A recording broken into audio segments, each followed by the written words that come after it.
ये काफिला चला। अगर मैं बात बढ़ाऊं बहुत लंबी हो जाएगी, बस मैं चाहता हूं कि सैयदा ज़ैनब की मदीना वापसी बयान कर लूं। और यार सुबह से शाम तक ये मुस्तफ़ा की शहजादियां यजीद के दरबार की चौखट पे खड़ी रही। और मैं पूछना चाहता हूँ, तेरी मेरी बेटी अगर किसी कार्ड को बनवाने के लिए कहीं जाए अधिकारी के दरवाजे पे और धूप है तो बाप चाहता मैं बेटी को कहाँ बैठा दूं, किसी छतरी के नीचे बैठाऊं, किसी दरख्त के साए में बैठा दूं। और यार एक तस्वीर ने दिल हिला दिया मेरा।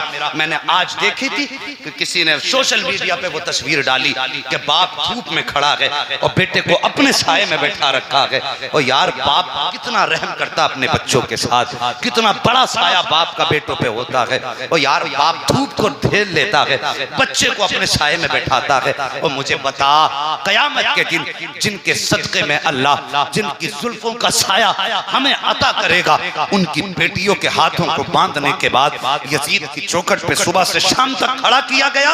और यार सोच तो सही, नबी के घराने की बेटियों की कितनी ज्यादा इन्होंने तकलीफ दी उनको। और यार हजरत सकीना, खुदा की कसम पढ़ो तारीख, आपके गले में रस्सी पड़ी हुई थी और सुबह से शाम हो गई थी। किसी ने कहा था यजीद और नशे से थोड़ा बाहर आ, तुझे पता नहीं है अली की बेटी सुबह से दरवाजे पे खड़ी है, शाम हो गई है। शाम को यजीद के दरबार में जब सैयदानियों को पेश किया गया था, उसने देखा था हजरत सकीना की तरफ, देख के कहा था ये बच्ची किसकी है। और यार सैयदा सकीना के गले में फंदा पड़ा था, रस्सी इतनी मजबूत थी कि आवाज तक नहीं निकल रही थी। और यार हुसैन के नाम की खैरात खाते हो, अगर हो सके उनके नाम पर जवानियां लुटा दो, खुदा की कसम कितनी कुर्बानियां हैं। आपके गले में रस्सी का फंदा था, किसी ने कहा ये हुसैन इब्ने अली की बेटी है। उसने कहा मैं तुमसे नहीं पूछना चाहता, मुझे ये अपना नाम बताए। तो हजरत फिजा ने कहा था जालिम, देखता नहीं सकीना के गले में जो रस्सी का फंदा पड़ा है ये इतना सख्त है कि इसकी आवाज तक नहीं निकल रही है। हजरत फिजा ने कहा था कि कम से कम इसके गले का फंदा तो ढीला कर लेने दे। अल्लाह अकबर। एक यजीदी आगे बढ़ा, मेरी बात गौर से सुनना, यजीदी आगे बढ़ा, आपके गले को हाथ लगाना चाहता था। हजरत सकीना तोड़ी और जाकर के हजरत ज़ैनुल आबिदीन के कदमों से लिपट गई। हजरत फिजा को चला लाया, फरमाया जालिम ठहर जा, ये अली की बेटी है, ये बच्ची जरूर है लेकिन गैरत का सौदा नहीं किया है। कोई कुत्ता इनके बदन को हाथ लगाए, ये हुसैन की बेटी को गवारा हो नहीं सकता। और यार ये इनके घर की गैरत थी, गले का फंदा तक न खोलने दिया हुसैन की बेटी। हजरत इमाम ज़ैनुल आबिदीन के हाथ खोले गए, आपने हजरत सकीना के गले का फंदा खोला, तब आपकी आवाज निकली। अब कौन सा जुल्म सैयदा ज़ैनब और उनके साथ वाली खवातीन पे ना हुआ। बातें बहुत सारी है साहिब, बस गौर करें। यजीद के दरबार से फिर ये काफिला वापस हुआ, जब मदीने पहुंचा, अल्लाह अकबर, अजीब मंजर था मदीने में। खबर तो पहले हो गई थी आने की, काफिले के आने की खबर पहले हो चुकी थी, मदीने के लोग बाहर निकल आए थे। सहाबा फरमाते हैं, मुअर्रिखीन फरमाते हैं कि मदीने में 2 मरतबा ऐसा हुआ जो कयामत का मंजर था। ये मंजर एक वक्त तब हुआ था जब हुजूर का विसाल हुआ था, और दूसरी मरतबा तब हुआ जब ये करबला से लुटा हुआ काफिला मदीने आया था। सैयदा ज़ैनब आई, मुस्तफ़ा के मज़ार के करीब पहुंची, फरमाया सज्जाद जी फूफी का ये सामने क्या है। आपने कहा ना फूफी आपको भी पता है। कहने लगे मुझे तो पता मगर तू बता। कहने लगे ये मेरे मुस्तफ़ा का मज़ार है। उसके बाद आपने रुख किया करबला की तरफ, कहने लगी हुसैन मैंने तेरी अमानत को मदीने पहुंचा दिया है। और उसके बाद फरमाया सज्जाद जी फूफी, फरमाया पूरे खानदान के लोगों को लेके घर जाओ। आप कहाँ जा रही हो? कहा मुझे नाना के मज़ार पे सलाम करना है। गौर करना, हजरत फिजा सैयदा ज़ैनब हुजूर के मज़ार पे आई। आने के बाद सैयदा ज़ैनब ने सलाम किया, हिचकी बंद गई। और हिचकी बंदी, आपने कोई जुमला ना कहा और कुरान की तिलावत शुरू कर दी। जानते हो ये सफर कितना था? 5600 मील सफर बनता है पूरा। करबला से मदीने तक का 5600 मील का सफर, जिस तरह ये सफर किया गया था 5600 मील। और 13 मुहर्रम को चला था, 27 रमजान शरीफ को मदीने पहुंचा था। कितने महीने हो गए सफर में? सफर, रबीउल अव्वल, रबीउल आखिर, जमादुल उला, जमादुल उखरा, रजब, शाबान, रमजान। रमजान का भी महीना निकल गया। अगर मुहर्रम को भी जोड़ा जाए तो 9 महीने बनते हैं। कितने महीने? 9। बताओ यार कितने महीने? यहाँ प्रसाद नहीं बट रहा है, यहाँ हुसैन के नाम की खैरात बट रही है। मैं सैयदा ज़ैनब का जिक्र कर रहा हूँ, उस जात का जिक्र कर रहा हूँ जिसका इस्लाम पे भी एहसान है। कितने महीने? 9।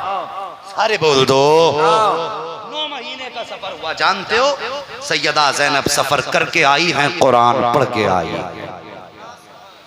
5600 मील सफर हुआ, 9 महीने तक सफर किया, पूरे सफर में कुरान पढ़ा। जानते हो सैयदा ज़ैनब ने करबला से मदीने तक 72 कुरान मुकम्मल किए थे। कितने? 72 कुरान मुकम्मल किए थे। फिर आ गया मुस्तफा का मज़ार। आए नाना के मज़ार पे खड़ी हुई है, कुरान पढ़ना शुरू किया है। पहला पारा पढ़ा है, दूसरे पारे में पहुंची हैं। पढ़ते पढ़ते ये आयत करीमा आई है, अल्लज़ीना इज़ा असाबतहुम मुसीबा क़ालू इन्ना लिल्लाहि व इन्ना इलैहि राजिऊन। जब इस आयत करीमा पर पहुंची है, मुस्तफ़ा का मज़ार पुरनवार हिलने लग जाता है। हज़रत फ़िज़्ज़ा ने हाथ रखा, ज़ैनब बस कर, देखती नहीं हो मुस्तफ़ा का मज़ार हिलने लग गया है। आज कुछ लोग कह दिया करते हैं क्या सबूत है मज़ार हिलने लगा था, और मैं कहता हूँ जालिम तारीख उठा। अगर मेरे मुस्तफ़ा का एक गुलाम हजरत जामी रहमतुल्लाहि ताला अलैह अगर नात के चंद शेर लेकर के चलने लगे, मुस्तफ़ा ख्वाब में आके कहते हैं कि जामी को मदीने से पहले रोक दो। अगर जामी मेरे मज़ार तक आ गया और आके उसने नात के 2 मिसरे मेरे मज़ार पे पढ़ दिए तो मुझे निकल के उससे हाथ मिलाना पड़ जाएगा। और यार पता तो सही, वो जामी है जिसके लिए मुस्तफ़ा कहते हैं अगर ये मज़ार पे आ गया तो मुझे हाथ निकालना पड़ जाएगा, मुझे खुद भी निकलना पड़ सकता है। और यार जामी के लिए नबी निकल सकते हैं, तो फिर अगर ज़ैनब उनकी अपनी बेटी मुस्तफ़ा के मज़ार पे आके कुरान पढ़े तो मुस्तफ़ा के मज़ार पुरनवार पे हरकत क्यों नहीं हो सकती है? अल्लाहु अकबर। हज़रत फ़िज़्ज़ा ने हाथ रख के कहा था ज़ैनब ठहर जा, वरना मुस्तफ़ा के मज़ार पुरनवार हिल रहा है, कहीं ऐसा ना हो मुस्तफ़ा की कब्र अनवर न खुल जाए। इतना सुनना था, ज़ैनब ठहर जाती है, कहती नाना मैं कुरान पढ़ के भी आई हूँ, औलाद लुटा के भी आई हूँ। इतना कहा था, मुस्तफ़ा के मज़ार से आवाज आई है, ओ ज़ैनब बस कर, मुझे कुछ ना बता। जब तेरे बेटे शुजाअत दिखा रहे थे, मैं सिर्फ मैं न था बल्कि सारे अंबिया करबला के मैदान में बैठ करके तेरे बेटों की शुजाअत भी देख रहे थे, अपने बेटों की शहादत भी देख रहे थे। ज़ैनब मैंने सब देखा है। अल्लाहु अकबर। आपने सलाम किया है मुस्तफ़ा को, अब आई हैं। जानते हो हजरत ज़ैनब के 18 भाई थे, आज 18 दरवाजों में ताले लगे हैं, आज कोई भी ताला नहीं खुला है। 18 दरवाजों पे ज़ैनब आई है, हर दरवाजे पे आकर के सलाम किया था। एक एक दरवाजे पे जाती थी, सलाम करके वापस जाती थी। जब आखिर में दरवाजा गाजी अब्बास का आया है, अल्लाह अकबर, क़यामत का मंजर था मदीने में। हजरत सैयदा ज़ैनब की चीख निकल जाती है, रो के कहा था मेरे गाजी आज 27 मुहर्रम रमजानुल मुबारक है, आज से पहले तुम्हारे दरवाजे पर ज़ैनब आती थी, ईद की मुबारकबाद लेने के लिए आती थी। आज जब ज़ैनब आई है, मेरे गाजी दरवाजों के ताले बंद हैं, आज कोई ईद देने वाला नहीं है। इतनी बात कही है, खुदा की कसम कलेजे फट जाएंगे अगर इनका दर्द सुन लोगे। अल मुख्तसर ये है, इन्होंने आखिर में आकर के अपने दरवाजे पर आई है। आओ बेटियों को बेपर्दा घुमाने वालों, उनको स्कूल कॉलेजों में ले जाकर के उनकी दुनिया आखिरत बर्बाद करने वालों, नबी के घराने की शान देखो, पूरा खानदान लुट चुका है, सारे लोग कट चुके हैं। लेकिन जब सैयदा ज़ैनब मदीने आई है, आपके सर से लेकर पैरों तक बुर्का था, एक बाल नहीं दिखाई दे रहा था, नाखून तक छुपा है सैयदा ज़ैनब का। आखिर में अपना दरवाजा आया है। जरा गौर करना प्यारे, ये वही दरवाजा है जिससे गई थी तो बेटियों से कहा था बेटी दरवाजे पे दो काम जरूरी हैं, एक तो कुरान की तिलावत मत छोड़ना, दूसरे फकीर आ जाए तो उसे जल्दी रुखसत कर देना। अल्लाह अकबर, गमों की मारी है ज़ैनब, आफतों को बर्दाश्त करके आई है ज़ैनब, बेटों की कुर्बानी दे करके आई है ज़ैनब। जब गई थी तो सर के बाल काले थे, वापस आई है तो सफेद हो गए हैं बाल सारे, चेहरे पे झुर्रियां पड़ गई हैं सैयदा ज़ैनब के। आकर के बैठ जाती है अपने दरवाजे पर, हिम्मत नहीं हो रही है घर के अंदर जाने की। जैसी दरवाजे पर बैठी है इतने में अंदर से कुरान की तिलावत की आवाज आ जाती है। दरवाजे पर बैठी है कुरान की तिलावत सुन रही है, बेटी ने झूम के कुरान पढ़ा है, सैयदा ज़ैनब की जबान से निकल जाता है अल्हम्दुलिल्लाह। जैसी इतना निकला है, बड़ी बहन ने कहा था छोटी बहन से, लगता है दरवाजे पे भिखारन आई बैठी है, ले जल्दी कर। माँ ने कहा था दरवाजे पे भिखारी आ जाए तो भीख देने में ताखीर ना करना, जा जल्दी जाकर के पैसे दे करके रुखसत कर दे। छोटी बेटी आई है पैसे लेकर के, किवाड़ हटाए हैं, हटाने के बाद पर्दे से पैसे दिए हैं, ले ये पैसे ले और सफर शुरू कर दे। सैयदा ज़ैनब ने कहा था बेटी मैं कोई भिखारन नहीं हूँ, कब फिर यहाँ क्यों बैठी हो, कब परदेसन हूँ, कब परदेसी हो तो सफर करो, यहाँ क्या काम है। आपने कहा था तुम्हारा कुरान सुना, बस दिल लग गया, कुरान सुन रही थी, इतना सुनना था बेटी की आंख निकल जाती है, रो के कहती खातून तूने हमारा कुरान सुना है, कभी हमारी माँ का कुरान सुन लिया होता, अगर सैयदा ज़ैनब का कुरान सुन लेती तो तू हमारी तारीफ ना करती। तो अब की बेटी कहती है ए खातून सुन, जब हमारी माँ कुरान पढ़ा करती थी तो 18 भाई छुप छुप के सुना करते थे, जब हमारी माँ ज़ैनब कुरान पढ़ती थी तो मौला अली छुप छुप के सुना करते थे, तूने हमारी माँ का कुरान जो ना सुना है। अल्लाह अकबर। आपने फरमाया बेटी जरा कुरान पढ़ो। आप दरवाजे पे बैठी हैं, अंदर बेटियां कुरान पढ़ रही हैं, शाम का वक्त आया है, इतने में सितारे अरब हजरत अब्दुल्ला बिन जाफर तैयार आ जाते हैं। वो यार कैसा पर्दा था कि अपने अपनों को नहीं पहचान रहे हैं, कैसा नकाब डाला था ज़ैनब ने कि बेटी माँ को नहीं पहचान पा रही है। इतने में सितारे अरब का आना हुआ है, अब्दुल्ला बिन जाफर तैयार आए हैं, क्या देखते हैं दरवाजे पे भिखारन बैठी है। आपने चेहरा फेर लिया, तो यार हया वाले लोग थे, पर्दे थे इनकी नजरों में, निगाह फेरी है, जेब में हाथ डाला, 2-4 सिक्के निकाले, कहा लो ये भीख लो, सफर शुरू करो। इतना सुनना था, सैयदा ज़ैनब की चीख निकल जाती है, कहती मैं कोई भिखारी नहीं हूँ। का कौन हो? का परदेसी हूँ। का फिर यहाँ क्यों बैठी हो? का बच्चियों का कुरान सुन रही थी। इतना सुनना था, हजरत अब्दुल्ला बिन जाफर तैयार की आंख में आंसू आ जाते हैं, फरमाते सुन खातून कई दिन हो गए हैं मेरी बच्चियों की माँ परदेस गई है, मेरी बेटियां रोज रात को माँ को याद करके रोया करती हैं, मेहरबानी कर आज मेरे घर की मेहमान बन जा, मेरी बच्चियों के साथ एक शाम गुजार ले ताकि बच्चियों का दिल लग जाए। जैसे इतनी बात अब्दुल्ला बिन जाफर तैयार ने कही है, सैयदा ज़ैनब उठी हैं, अपने घर में यार अजनबी बन के आई हैं, आकर के बैठ जाती हैं। जैसी आकर के बैठी है, बच्चियों का मामला बड़ा अजीब होता है। जैसी आकर के बैठी, बाप ने कहा बेटी मेहमान है, इनकी मेहमान नवाजी करो। इतना सुनना था, एक बेटी हाथ में पानी का प्याला लाई, लाके सैयदा ज़ैनब के आगे किया ना प्याला, अल्लाह अकबर, सैयदा की आंख में आंसू आए। उसने कहा लो मोहतरमा पानी पी लो। आपने चेहरे से नकाब नहीं हटाया, फरमाती बेटी हमें पानी अच्छा नहीं लगता है, ये कह के पानी वापस कर दिया। उसके बाद बेटी ने कहा माँ मैंने बिस्तर लगा दिया कि लेट जाइए, परदेसी हो थकी होगी। आपने कहा तो बेटी हमें बिस्तरों पे नींद नहीं आती है। इतना कहना था, बेटियां दाएं बाएं बैठ जाती हैं। फिर बच्चियों का हाल भी होता है, बहुत जल्दी एक दूसरे से घुल मिल जाया करती हैं। चारों दोनों तरफ से बच्चियां बैठ गई। एक कहती है माँ जरा बताइए तो सही आपके भाई कितने हैं? सैयदा ज़ैनब कहती मेरे 18 भाई हैं। इतना सुना, बेटी के कान खड़े हो गए, कहने लगी, वो बहन को आवाज दिया, ओ बड़ी बहन का सुन, का क्या बात है? का पूरे अरब में सिर्फ हमारी माँ के 18 भाई थे, ये अजनबी खातून कौन है? इसके भी 18 भाई हैं। उसके बाद बेटी ने कहा था माँ बताओ तो सही तुम्हारे बेटे कितने हैं? माँ ने कहा कि जोड़ी है मेरे बेटों की। अल्लाह अकबर। इतना सुनना था, बेटी कहती तुम्हारे भी भाई 18 हैं, मेरी माँ के भी भाई 18 थे, तुम्हारे भी बेटे 2 हैं, हमारी भी माँ के बेटे 2 हैं। का उम्र कितनी है? का एक की उम्र 8 साल है, दूसरे की उम्र 10 साल है। इतना सुनना था, चीख निकली है छोटी बेटी की। का खातून जल्दी कर, चेहरे से नकाब को हटा, लगता है परदेसी नहीं आई है बल्कि आज माँ आकर के बैठ गई है, माँ आकर के बैठ गई है। इतना सुनना था, सैयदा ज़ैनब ने अपने चेहरे से नकाब पलटी है। अल्लाह अकबर, बेटियों की चीख निकल जाती है। छोटी बेटी ने कहा था नहीं, ये माँ नहीं हो सकती है, हमारी माँ के चेहरे पे शबाब और नूर था, इसके चेहरे पे लकीरें हैं, हमारी माँ के सर के बाल काले थे, इसके सफेद हैं, ये माँ नहीं हो सकती है। उसके साथ हमारे भाई थे लेकिन ये तन्हा आई है। इतना सुनना था, सैयदा ज़ैनब की चीख निकल जाती है।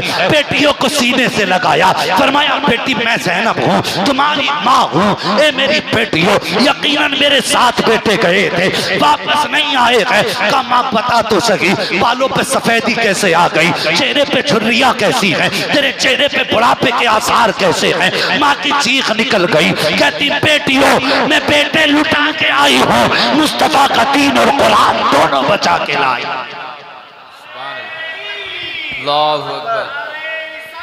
या रसूलल्लाह, जिंदाबाद जिंदाबाद। बचा के कूफे से आबिद को लेके आई है, कमर पे बारे इमामत उठा के लाई है। अली की बेटी को झुककर सलाम कर इस्लाम, तेरी अमानतें घर तक बचा के लाई है। अल्लाह अकबर, ये है सैयदा ज़ैनब। ओ यार, बड़ी कुर्बानियां हैं। अल्लाह ताला हम सब को करबला वालों की खैरात अता फरमाए। वबश्शिरिस साबिरीन, खुशखबरी है सब्र करने वालों के लिए। तुमने सुना होगा यजीद के 12 या 14 बेटे थे, लेकिन आज कोई इब्ने यजीद नहीं मिलता है। मेरे हुसैन का एक ही बचा था। पूरी दुनिया में हुसैन की नस्ल मौजूद है, पूरी दुनिया में हुसैन की नस्ल मौजूद है। जानते हो फिर यजीदियों के साथ जो हुआ, याद रखो अल्लाह ताला ना सजा देने में देर करता है ना जजा देने में देर करता है, ये याद रखना। जालिम की रस्सी ढीली होती है लेकिन उसे सजा मिलती है। हमारे यहाँ कोर्टों का मुकदमों का मामला क्या है कि मुकदमा बाप से शुरू हुआ था और नतीजा पोतों को मिला कर लाया जाकर, ये हमारी अदालत है। लेकिन रब की अदालत में देर, बोलो रब की अदालत में देर नहीं है। खानदान नबुव्वत की शहादत के बाद 4 साल यजीद बैठा रहा, 4 साल के बाद मर गया। ठीक है, कैसे मरा उस पर बहस करना अभी इतना वक्त नहीं है। फिर उसके बाद उसका बेटा बैठा, जब उसका बेटा बैठा ना तो उसके बेटे ने इनकार कर दिया उसके तख्त पे बैठने से। उससे कहा क्यों नहीं बैठता? उसने कहा था जिस तख्त से अहले बैत अतहार के खून की बू आती हो मैं उस तख्त को ठोकर मारता हूँ। अल्लाह अकबर, उसके अपने बेटे ने बैठने से इनकार कर दिया और ऐसा घर में गया कि उसका जनाजा ही निकला, वो भी उसने इनकार कर दिया। जानते हो फिर वो दौर आया। इनके बाद हजरत अब्दुल्ला इब्ने जुबैर, ये आप फिर हुक्मरान बने, हुक्मरान मुकर्रर हुए। आपके बाद जो मरवान था ये बड़ा बदबख्त आदमी था, इसने सियासत की और फिर कब्जा कर बैठा ये आपकी मसनद पर ये बैठा। और इसने अपने बाद फिर मरवान ने अब्दुल मलिक बिन मरवान को अपनी जगह पर बैठाया, अपनी जिंदगी में बैठाया। और जब ये बैठा ना तो इसने क्या देखा, इमाम ज़ैनुल आबिदीन ने करबला से वापसी के बाद अपना झोंपड़ा और अपनी कुटिया मदीना शरीफ के बाहर जंगल में बना ली थी। जंगल में अल्लाह अल्लाह में मशगूल थे। एक दिन इसने ना मरवान बिन अब्दुल मलिक बिन मरवान ने खबर भेजी, इमाम सज्जाद आप मेरे दरबार में आ जाएं। आपने इनकार फरमा दिया, बोले अब मुझे जंगल में रह के अपने नाना का दीन फैलाना, अपनी गद्दी तू संभाल, मुझे न बुला। उसने जबरदस्ती की, आपने जाने से इनकार कर दिया। जानते हो उसने कैद करा लिया इमाम सज्जाद। गौर करना, मैं बताने लगा हूं ये है कौन। तवज्जो है ना? 3 या 4 मिनट आपके चाहिए मगर बेदारी के साथ सारे कह दो या हुसैन। जरा तवज्जो करें। बुलाया और बुलाने के बाद कहने लगा कि देखो यजीद में ताकत थी, उसने तुम्हें कैद कराया, इसने भी वैसे ही कैद कराया जैसे यजीद ने कैद कराया था। हाथों में हथकड़ी, पैरों में बेड़ियां और गले में तोक डाला। इसने कहा यजीद में ताकत थी, उसने आपको गिरफ्तार करा लिया, मेरी ताकत थी, मैंने आपको गिरफ्तार कर लिया। तुम्हारे पास अगर ताकत हो तो दिखाओ। आपने फरमाया वो जबान न लड़ा, हमें न छेड़, अब हमने गोशा नशीबी इख्तियार कर ली है, हमें मत छेड़। उसने कहा दिखाओ ना अपनी ताकत। इतना कहा आपकी जबान से 3 बार निकला अल्लाह अल्लाह अल्लाह। 3री मर्तबा ऐसा कहा ना हथकड़ियां टूट के जमीन। और जैसी हथकड़ी टूट के जमीन पे गिरी ना, मरवान उठने लगा अपनी जगह से, अब्दुल मलिक बिन मरवान। आपने फरमाया बैठ जा जमीन पे, खड़ा मत हो। इतना कहा बैठ गया। आपने फरमाया तू क्या समझता हम कमजोर है? आप फरमाने लगे कल भी ताकत हमारे पास थी। बोलो यार सुभान अल्लाह। कल भी ताकत हमारे पास थी, आज भी ताकत हमारे पास है, लेकिन फर्क है जब तक रब नहीं कहता हम इस्तेमाल नहीं करते, और जब वो कह देता है तो फिर हम इस्तेमाल करके दिखा दे। ये करबला वाले हैं पूरी दुनिया के अंदर, उनके खानदान के और उनकी नस्ल के आज डंके बज रहे हैं। और साहिब हर जगह हुसैन की औलाद का करम है, उनकी नस्ल का करम है। अल्लाह ने ऐसी इज्जतें अता फरमाई। वबश्शिर साबिरीन, खुशखबरी है सब्र करने वालों के लिए। इन्होंने सब्र किया, अल्लाह ने इतना बड़ा अजर दिया। कसम खुदा की आज भी मदीने से आवाज़, बरेली शरीफ से आवाज़ आती है, तेरी नस्ल पाक में है बच्चा बच्चा नूर का, तू है ऐने नूर तेरा, सब घराना नूर का। बस जो हुए अगलात उनको माफ़ फरमाए रब्बे कायनात। जिंदगी ने दिया साथ तो फिर होगी मुलाकात। चमन रहा फूल खिलेंगे, जिंदगी रही फिर मिलेंगे। मुसाफिर हैं हम भी, मुसाफिर हो तुम भी, किसी मोड़ पर फिर मुलाकात होगी।